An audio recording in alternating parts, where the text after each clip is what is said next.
Right, that's it. Our trip's over. We're done. We're going home, good. and I'm just going to sit here and cry.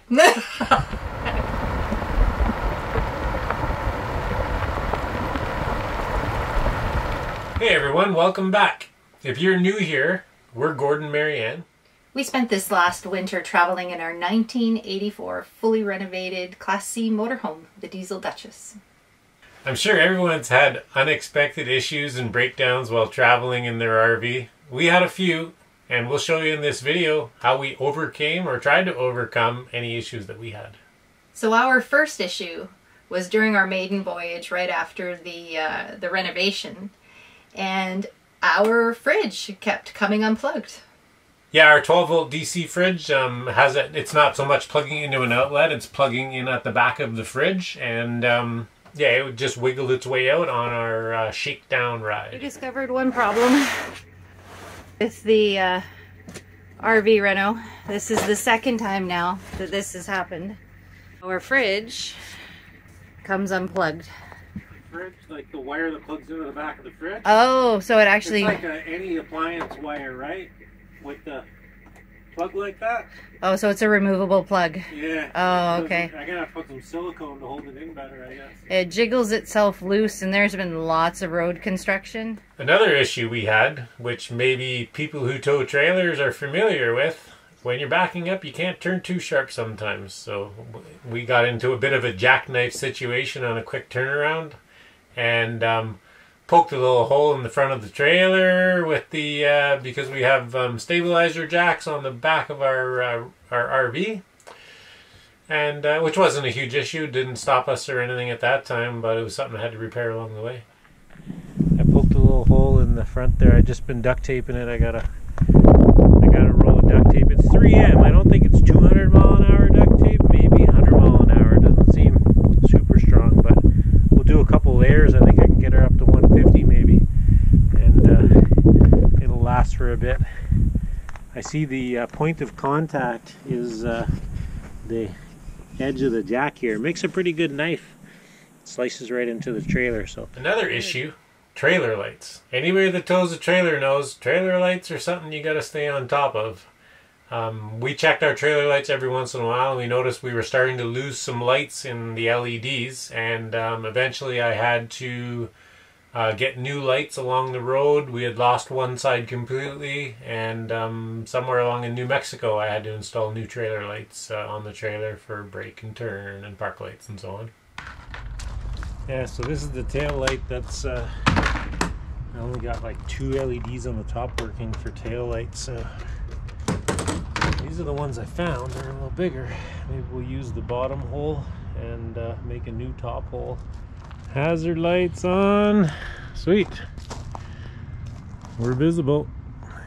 When we were traveling through Saguaro National Park in Tucson, Arizona, we started to hear a really weird sound from which we thought was our brakes. It was kind of scary, yeah. I thought it maybe was a U-joint, which I put in all new U-joints. You know, we went over the vehicle pretty good, like very good before we left. Kind of sounded like maybe a U-joint, but then it kind of seemed to be related to brakes, so, and it was pretty bad. it kind of rattled and clacked and squeaked and it did all kinds of weird things, and because we were going really slow, which we hadn't really done that through this park, and yeah, it was bad. So Gord ended up readjusting the park brake. And it worked. We were actually in Tucson in the Saguaro Park Drive, and so we actually routed through Tucson where we could stop at some automotive stores, and they actually had all the brakes in stock, so I bought everything, even though they weren't very old already. Like, we had replaced them before we left, so, but I thought something must have fell apart. Before I took the whole rear end apart, I adjusted the brakes, and it seemed to get rid of most of the noise. So yeah, I still haven't taken it apart. And they still work. We put another, what did we put on after that? Oh, gosh. 8,000 kilometers? Easy. Yeah. So they're holding together. The brakes work fine. So yeah, we'll still dig into that. But That was the scariest one, maybe? Well, second scariest. Hang on, maybe, for the scariest. So, like, the scariest, and yet we still didn't take them apart. And it was our brakes. So, anyway.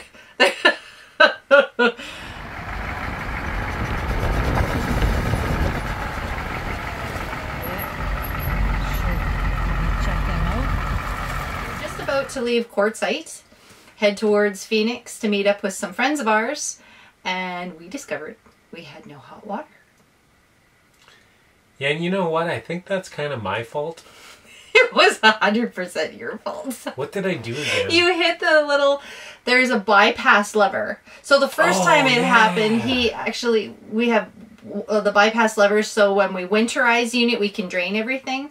And he was putting his pellets and toolboxes and whatnot in and out of the outer storage bin, and he had hit one of these bypass levers. So, turning off our hot water. For winterizing, the bypass valve on the water line, yeah. So, he realized that the first time and turned it back on, and we were good to go. But then, when we got to Phoenix, we didn't have hot water again. And so... Yeah, and so I thought the tank wasn't lighting when it should, but it was actually up to temperature. We just weren't getting hot water out the lines because it was bypassing through the bypass. And so I did like any mechanic does. I hit the thing a couple times. Like I thought the valve or maybe the valve wasn't opening or something. So I tapped the propane valve a few times, which I didn't really tap it that hard. But maybe it was on its way out already. I don't know. But then after that, it wouldn't burn. It wouldn't light. No.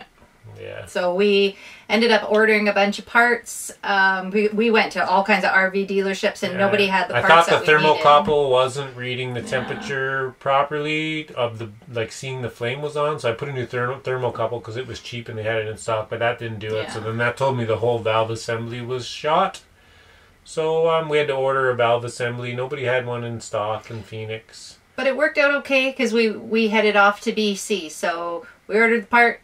Went off to BC, came back, part was there, and Gord did the repair when we were staying at our campsite in Superior, Arizona. Yeah. Now this thing here threads in to the hot water tank. So I borrowed some bigger tools from the campground here.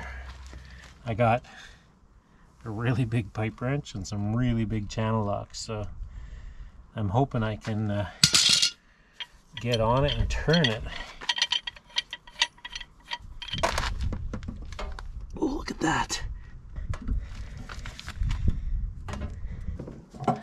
Back to the mega tool. There we go. So this is what senses the water temperature and tells it when to turn on. Yeah, ordered a new one. It was like $150 US, something like that. So we'll get a new one in there and hopefully that does the trick and we have hot water again. This superseded a couple times to a new part number, which looks a little different. Hopefully it does the trick though. Pilot burning. Release the button, pilot still burning. And fire up. Flame looks good. We're all set.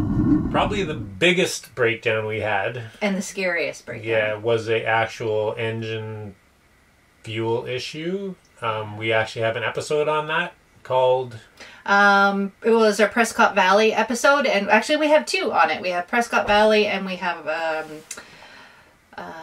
Help Us Santa, Christmas Miracle episode. I'll put the links in here for you to go back and watch those videos, but the Coles Notes version. Yeah, that was a bit of a stressful time for Marianne. We broke an injector line, what it boils down to. So we were leaking fuel, which at first I wasn't sure if it was just the seal between the line and the injector. After trying to reseal that a bit, as you'll see, I determined it was the line. It was a really small crack that I couldn't see until I got the line out, and then you could see it after. But the high pressure line broke, which is 2,000 psi fuel line. So spraying fuel at 2000 psi under the hood, not good. And yeah, we had to find parts, which Ford doesn't make them anymore for the old 6.9 diesel. So I found aftermarket ones, which are supposedly better anyway. And I thought, well, if I'm going in there, I'm going to change injectors too. So we changed all the injectors and the fuel lines in the campground. A week before Christmas. A week before Christmas. It was cold. We were trapped. Yeah. We went through quite a bit of propane. Gord ordered the first set of parts once we finally figured out what exactly he had to order. And they were supposed to come overnight. And they never showed up. And so we tried tracking them through UPS and the company that sold them to us, and we saw that they had apparently gotten to Phoenix, but that's where it all stopped. And it turned out, after everything was said and done, we learned that those parts made their way to Hawaii for Christmas, which good for them. But we ended up having to order the parts twice. Thankfully, the company that we got the parts from had another set, and we're able to send it out overnight. And so we got them, Gord did the repairs, and we pulled back into Quartzsite Christmas Eve. Yeah, that company was great to deal with. Yeah. The guys at UPS were great to deal with. The guy at the Elks campground was great to deal with. It was everything was really good, and we were out of there within about a week. Yeah. Yeah, I think a day less than a week. Something like that. It was just really stressful because for the first 3-4 days, we didn't really know what was wrong with the Duchess and how much it was going to cost and if we were going to be able to fix it. And but it all worked out. Yep. So we just pulled into Prescott Valley. When we got to a red light here, the engine seemed a little bit rough, like the idle was a little bit chuggy.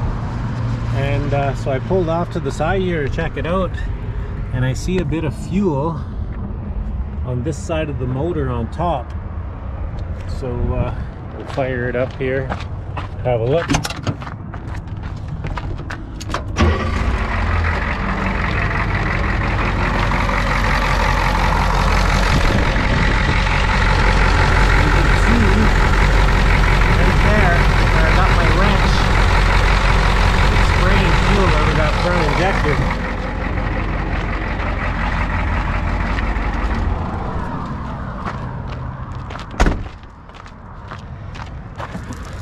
Looks like right at the threaded fitting there, so hopefully, let's see, get this in here.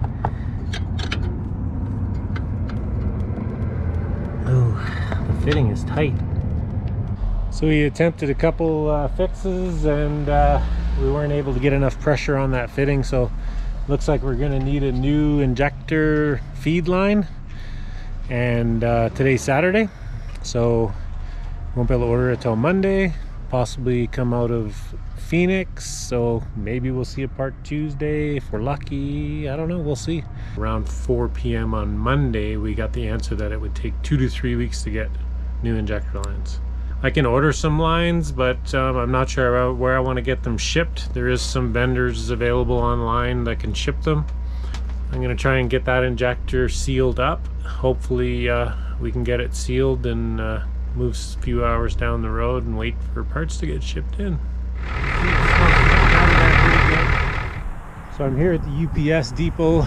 The second shipment of parts that were sent out yesterday overnight actually look like they are here now. I had them shipped directly to the depot. So I'm going to go in and see Paul here. He's a really good guy, and fingers crossed he's got them. All right, I got a parcel. So fingers crossed that they're the right parts. There we go. It's a little dark now, but a little 4 hours later or so, all the injectors are changed, all the new lines are in, the connectors that hold the lines all in place so they don't shake around are all there, and she runs and it doesn't look like anything's leaking. So I think I can put the air cleaner and the engine cover back on. One thing we learned, which wasn't really a breakdown in sense, but in the winter time, the sun's lower. Everybody knows that. And even though we're quite a ways south down in Arizona and in that area, the sun's pretty low, and your panels that are flat on the roof aren't making that much power. You know, we're making like 50% of the power maybe. So really our 420 watts of solar are maybe equal to 210 watts of solar when the sun's up above. So definitely that's something I would take into account. And we also, the breakdown part of it was our batteries were failing, basically. Yeah. Right from the beginning of the trip, and our batteries weren't that old. They're sealed lead acid batteries. And they were like 3 or 4 years old maybe, and I hadn't treated them bad, but they were, right from the beginning of the trip, they weren't acting like a 450 amp hour battery bank. And I had to keep changing the battery bank size on my display to try and get it to read the percentage properly. And it seemed like I was just chasing my tail. I kept readjusting for a smaller battery bank size, but the way it was acting, I would kind of pick a number the way it was acting, but then it would seem less than that again. And so I would go to a smaller number, and then it would be less than that again, and I'd go to a smaller number, and I could never get it right. But I think it's because the batteries were just continuing? No. Continuing to fail.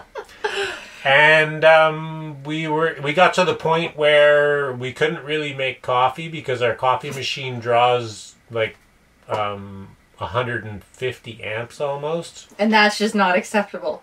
Yeah, so I had to run the generator. Good thing we had a generator though. Yeah. I had to run the generator every time we made coffee. Well, I couldn't charge my laptop. Yeah, and you had anxiety with the laptop charging, and you know we'd have to run the generator quite a bit. Yeah. We at the end we were running it at night and in the morning. Yeah, it just wasn't. Nothing was working. Which is not cool. No. And of course, this all happened just after our Prescott breakdown. Yeah, well, we were broke down in Prescott with crappy batteries. Yeah. Yeah, and so we were running our generator quite a bit when we were trapped there because we charge off the vehicle too. Our vehicle was broken down, so we weren't getting that charging. So that's when we really noticed it, and we said, you know what? Yeah. This needs to change. Yeah. So, we remedied that with new batteries. We did. Mm-hmm. We put in new lithium batteries. Yeah, we made the jump to lithium batteries, and that was the best thing we ever did. But that was another thing. When we broke down, it was between Christmas... Well, not broke down, but had the battery issues was between Christmas and New Year's. Nothing was open, and nobody had anything yet. And it was before the big tent show. It was just... So, but we were able to source them. Gord had driven around town for a little bit and went everywhere he could. And you know, places didn't stock that much. Unless you wanted Battleborn. Yeah, or you pay mega bucks. Quartzite. Yeah. I looked in Prescott too. Oh, did you? Yeah. And in Prescott nobody really had any lithium batteries, and in Quartzite, some did, but they were the high-end batteries, which I really wasn't that interested in spending $4,000 US on batteries. Yeah. And so we ended up getting some Lee time. Is it Lee time or Lie time? Lee time, Lie time. I don't know. But you know what? They get great reviews, and we had great luck with them. Yeah. They performed amazingly. Yeah.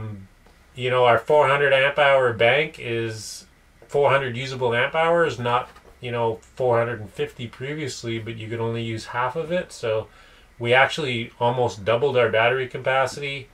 We reduced the weight of our batteries, which were maxed out on weight in the old Class C. So we reduced 40 pounds per battery. So 160 pounds we took out. So that's a middle-sized person. And we gained tons of power. So, that was a good move. Yeah, that was really good. Yeah. So. But that was something we just had to do. That was, it wasn't a breakdown, but it was a breakdown. Yeah. So, our lead-acid batteries, we have 4 225 amp hour sealed lead-acid batteries, which are only a few years old, but they've been on a downward spiral performance-wise for most of the trip, really. And they're instead of acting like a 450 amp hour bank, they're acting like about a 100 amp hour bank. So I decided the other day to look for some new batteries. Price of lithium have come way down.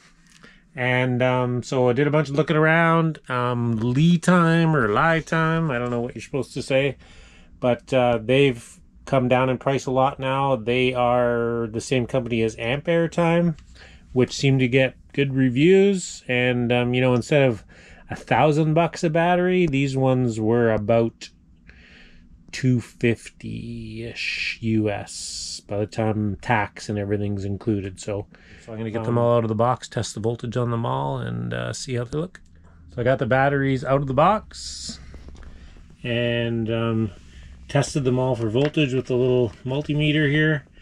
13.21 volts each, so they're all exactly the same, which is a bonus. I don't need to charge any of them or anything to hook them up, so there seems like they're fully charged, I guess, and we can just throw them in there. So I've been working away at this battery installation. I got everything in there now. Everything's hooked up, and the batteries were a very similar voltage, so they're all hooked together in parallel, which they were, you know, they were together for a little while to equalize, but they were really close anyway, so I think we're good there. Then I got everything up and running. I got the generator started. I reprogrammed the inverter for lithium batteries. So when you're putting the miles on, getting servicing, you know, just regular servicing, well, it's inevitable. And, you know, we had to do oil change at some point. So we actually did, in an RV, it's a little harder to get in for oil changes. A lot of the regular garages don't want to do RVs, so you got to pick the places that will. But we ended up finding a mobile oil change guy that actually came to us in Quartzsite and changed the oil. So that worked out good. I already had the oil in filter with me, and he just came, changed the oil right there where we were camped. So pretty hard to beat that. Yeah, for sure. We're long overdue for an oil change, so we got Jim from Onsite Oil Changes here. Came over to get us some fresh oil in the old diesel today. And we'll be good for a while again. That's what you run on full mark, right? Yeah. There you go. Thanks for coming out. Yes, sir. Thank you. So we got our oil changed. Still didn't get our U-joints greased though. I'm gonna have to buy a grease gun, I guess. Jim wasn't interested in doing that, and I think it was a half hour late, but or more, 40 minutes. But at least we got our oil change. She's all done. Tires. That's, everybody has to deal with tires.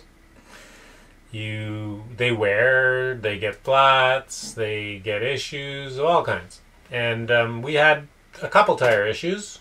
Yeah. Our tires were in good shape when we left. The trailer, or the tires on the RV were fairly new and had lots of tread. The tires on the trailer I actually replaced with new tires. Before we left, the trailer I went over well, so it was good to go. And probably halfway or a little more through our mileage, we had our first tire issue, which was a leak in one of the front tires on the RV. We just happened to be stopping at the Home Depot in Cottonwood to get more pellets for the pellet grill, and when I got out and walked around the RV, I heard the tire leaking. And it was actually still full of air pretty much, so just happened, that was like perfect timing. And I had happened to have bought a plug kit previously, I think in Silver City at Harbor Freight, and that's a pretty cool store. There's lots of good stuff in there. But I bought an air compressor, a portable air compressor, and a plug kit, because I thought, you know what, that's something we might need, and I don't have that with me. So yeah, I noticed that leaking, got out the plug kit, pulled that screw out of the tire. It was actually even at the right spot to fix. I didn't have to move the RV. Yeah, it was right at the front there. It's like, I'm here, fix me. So yeah, pulled that out, fixed the tire, and aired her back up from 60 to 80 pounds, and we were on the road again. That was pretty simple. So I stopped at Home Depot to grab some pellets, and when I was getting back in the van, I walked around and noticed an issue. I actually bought a air compressor previously and a plug kit. So we'll give it a shot, see if we can plug her up right here in the Home Depot parking lot.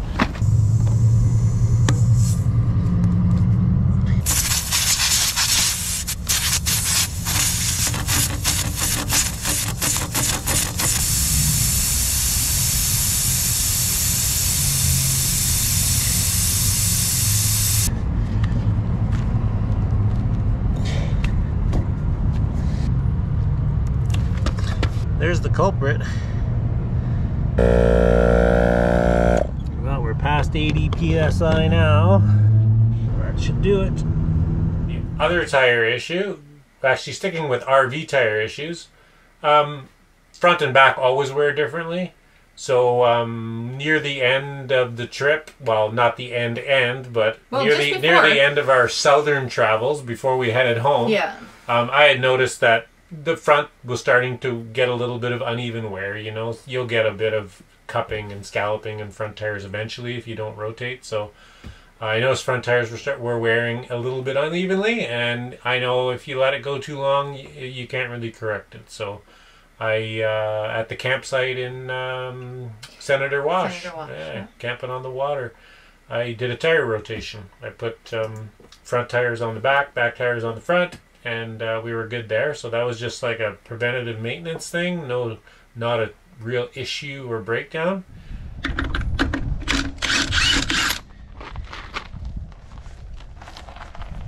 I'm going to go through the tire pressures also while I'm doing this. This one's at about 70 psi and they're max 80, so I'm going to bring them all up to 80 because we're pretty much at max weight.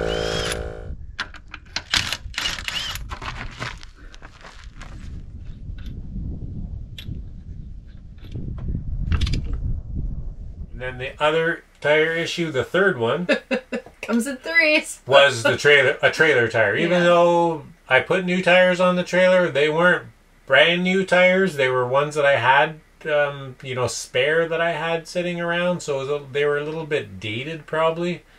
And the tire didn't wear out, but I think it broke a belt. There was a separation inside. And it didn't blow, so we were lucky there too. I don't know how it didn't blow. It lost some rubber, and we were camped in Quartzsite, and I was just checking things out and noticed that tire had an issue, and put the spare on. And so then we just had to purchase another spare when we got to Yuma. In Yuma, yeah. One other thing on the road was oil leakage. I did notice a bit of oil leakage at the front. At some point along the way, we were a good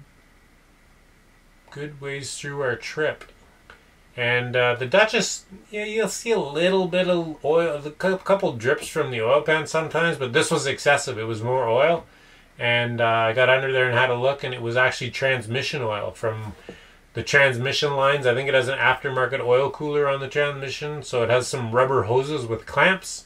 And they were leaking, and I was able just to tighten the clamps up, and that seemed to take care of it. We topped up the transmission again. I actually had to go buy some rubber hose in Quartzsite to make an extension because the dipstick on it's really hard to get at. So I had to make an extension with a funnel and to fill the transmission back up. But we got that done on the road too, and that didn't turn into an issue. So check your fluids.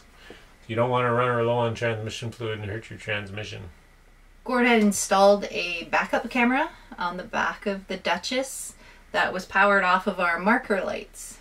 And did it turn out that it was the marker lights that were shorting out? Or it's just bad connections. Something was going in it, and it You know what? Those marker light connections are real cheese. Like, they just have a little spring metal tab in there, and they just stick the wire in there and let the spring metal tab sit against it. So all you need is a little bit of corrosion, and usually just go in there, move things around, and they work again. So yeah, but it kept causing us to lose the backup camera, and so we were in Sedona, and we had lost the backup camera, and as you can see from the video, Gord ends up crawling up to the top of the motorhome parked on the side of the road in Sedona and banging around on the marker lights to get everything work. How did you end up? Did you end up you must have ended up fixing it entirely because it worked for the rest of the trip after that. Yeah, I just kind of wiggled it around and cleaned up the connection. And you know what? If you don't have a backup camera that's on all the time, get one. Because it's awesome. It's pretty cool. Ours are wireless. Yeah, eh? and it's always on, so I can always see behind us good. So if somebody comes up behind you, you know they're there, and it's easy for lane changing when you're on multiple lane roads, and you know it's something that you don't even think of having, but once you have it, when it goes out, it's like, oh, I got to pull over and fix this. I can't see behind me. You know, you can see in the mirrors, of course, but it's really nice to have that on all the time. Yeah, so we had one on the back of the Duchess and then another one on the back of the trailer.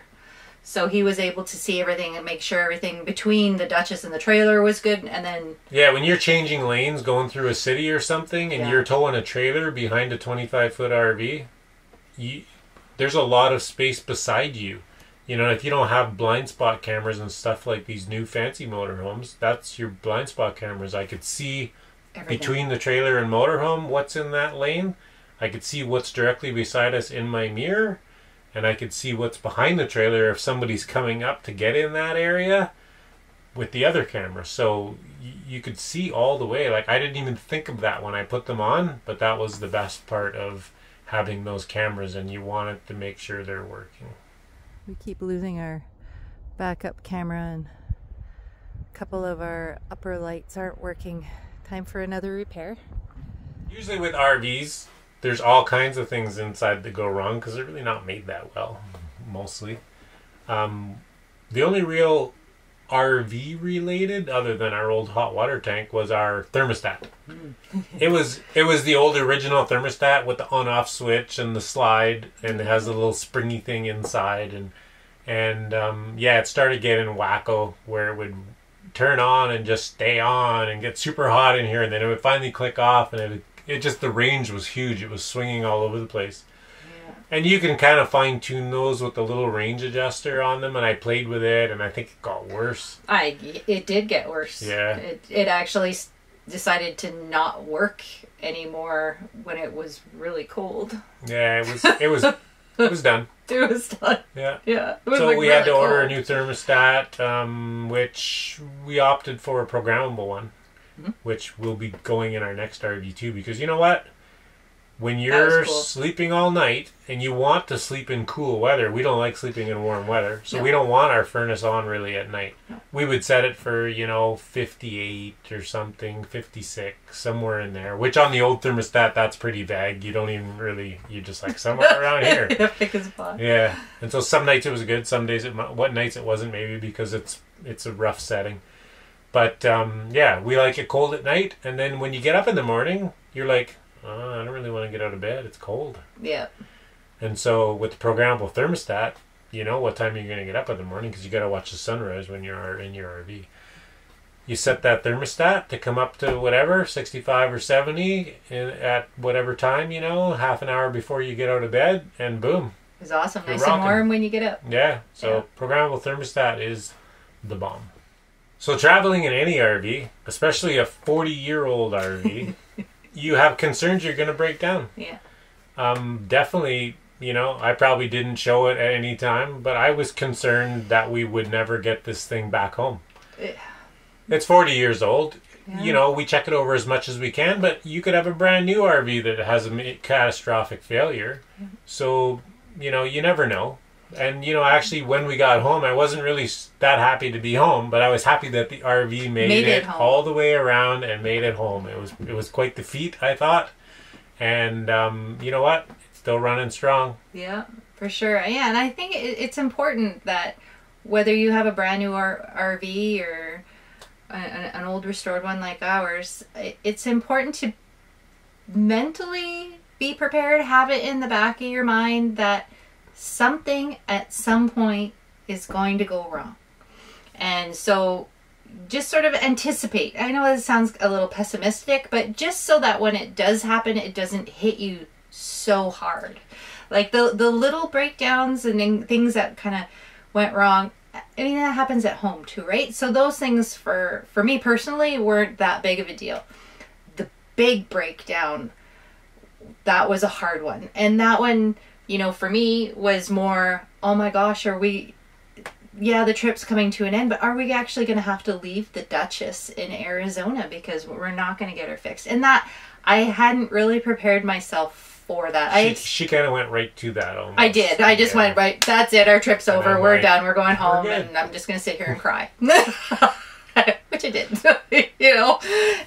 But, you know, when we leave again in the fall, I'm definitely going to be a lot more prepared for something like that. I'm still going to be upset. It's going to happen. That's just who I am. But breakdowns happen. And for us now, when we leave again, we know different tools that we need to bring, different things that we need to kind of anticipate that may or may not go wrong, and how to deal with them. And it's not, hopefully not, you know, the end of your journey. Yeah, well, you can't anticipate everything. There's always going to be surprises, no matter how prepared you are. You can't. Things happen. You can't be prepared for everything. No. And but I think the key thing is, just like Marianne says, just to roll with it. You know, you're out for an adventure. Isn't that what you're doing? That's right. So adventures aren't always fun while you're having them. No, they have their ups and their downs. In the long run, they're adventures, and you learn from them, and you grow from them, and you get a story to tell. Yeah, I was going to say, you get a great story to tell from it, too. So we would love it if you would take some time and share in the comments below some of the mishaps that you've had along the way. You know, share them up with us. We'd love to hear from you. And while you're at it, if you haven't already, hit that subscribe button. And if you enjoyed this video and maybe you learned something from it, or you can relate, please be sure to give us a like. It really helps the channel.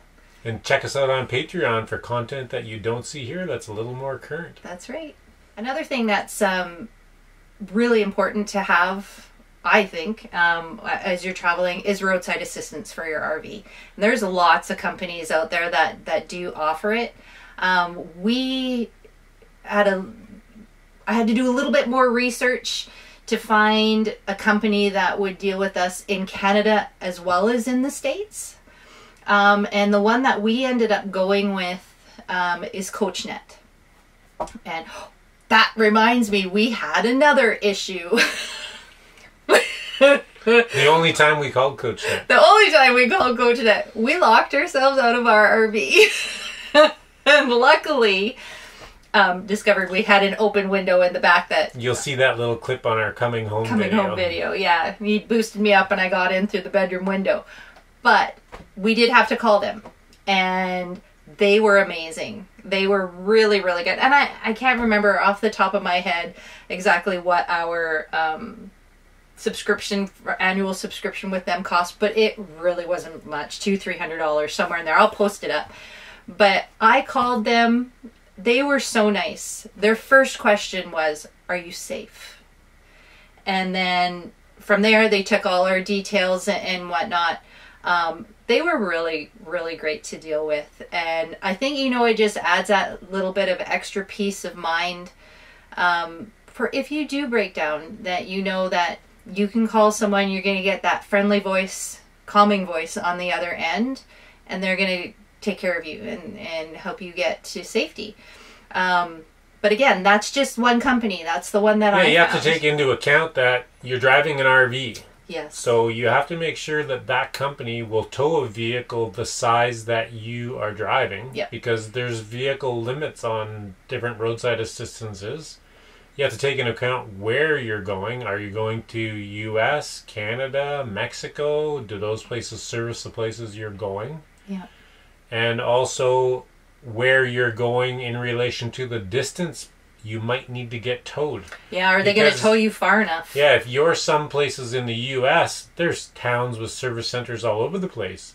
But if your place is in Canada, you could be, 500 or more kilometers, 300 to 500 miles maybe, to a service station where you can get fixed. So getting towed 100 kilometers or 100 miles isn't going to do you very much good. You very far. And then it's going to cost you a ton of money to get the rest of the way. So you got to look into that too. So there's a lot of variables. So do your homework on that one. Yeah, and like for us, we don't travel on the interstates. We take back roads everywhere we go, secondary highways. So, getting towed from somewhere like that, we're even further from major centers. So CoachNet is one that covers that for us. So we'll more than likely go with them again when we leave in the fall. Yeah, technically we never use them, but they were nice when you No, they were really, really nice. Yeah, we called to get them to break in the vehicle, but then we broke in before they even dispatched a tow truck, and we called them back and said, never mind, we're good to go. But we knew, you know, if we couldn't have gotten in, somebody was coming to help us. So that was really great. But yeah, do check into your roadside assistance. Can't stress that enough. And but yeah, so that's it for now. And thanks for watching and joining us again, and we hope to see you again. Bye for now. Now my wheels in motion and my windows open with the wind.